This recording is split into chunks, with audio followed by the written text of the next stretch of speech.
Assalomu alaykum qadrli YouTube kuzatuvchilari. Ko'rayotganinglar Faftiger VR shassi varianti okela. Hozir men sizlarga bir boshidan shassisini tushuntirib gapirib o'tib ketaman. Salonni ko'ryapsizlar, juda ham ixcham ishlangan, ortiqcha simpim, ortiqcha knopkalar hech nima yo'q okela. Lekin sizlarni komfortingiz uchun eng kerak bo'lgan narsalar bilan jihozlangan. Birinchisi bu konditsioner. Yozda issiq kunida okela muzdek ketib biznesinglarni qilishingiz uchun eng qulay narsa.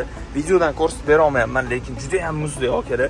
Mana shu ikkida turibdi, uje ochiq quyoshda turgan mashinaga juda ham muzdek qilib qo'yapti. Bu yerda ko'ryapsizlar, yon tagida hozir mana bunaqa avariya holatida yoyib qo'yadigan belgilar, bu yerda domkrat, ключlar, o'zini kerakli narsalari, arbetgani ochsanglar o'zini knishkalari chiqadi.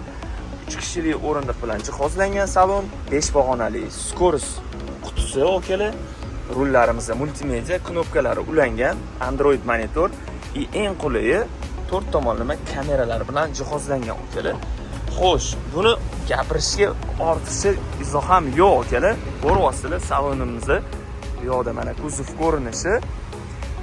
Xo'p, buni hozir sizlarga Nodir eng kerakli joylarini tushuntirib bering. YouTube kuzatuvchilari uchun nima o'zgarishlar bo'ldi bu 1041 Faftiger VR modelimizda?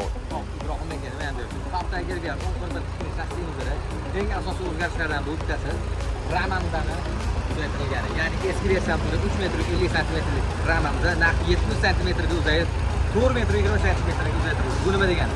Bemalol mijozlarimizda bunday evakuator marosim boshlanadi yoki shu yerda turgan istalgan 50 dan ortiq yuk avtofurgonlarni o'rnatib olishi mumkin bo'ladi.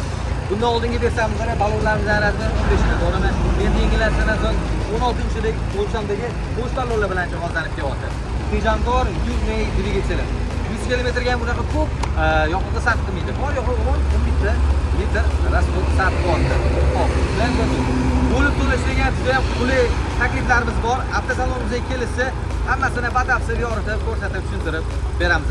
Mashinamizda narichi, quyidagi raqamlarga qo'ng'iroq qilib, batafsil ma'lumotligini olishsa bo'ladi. Kelib to'lov qilishgan kuni mashinani o'sha kunning o'zida minib olib ketishingiz mumkin bo'ladi. Gap yo'q, Nodir. Okalar ko'ryapsizlar, mashinamizda narichida turibdi. Bilmaganlar uchun Toshkent Sergeli o'zgarishda joylashgan BBT dilerlik markazi. Bu yerda ko'ryapsizlar texnikalarimizni, spets texnikalarimizni. Bu yerda hozir yetib o'tganimiz shu evakuatorlar ham turibdi narichida.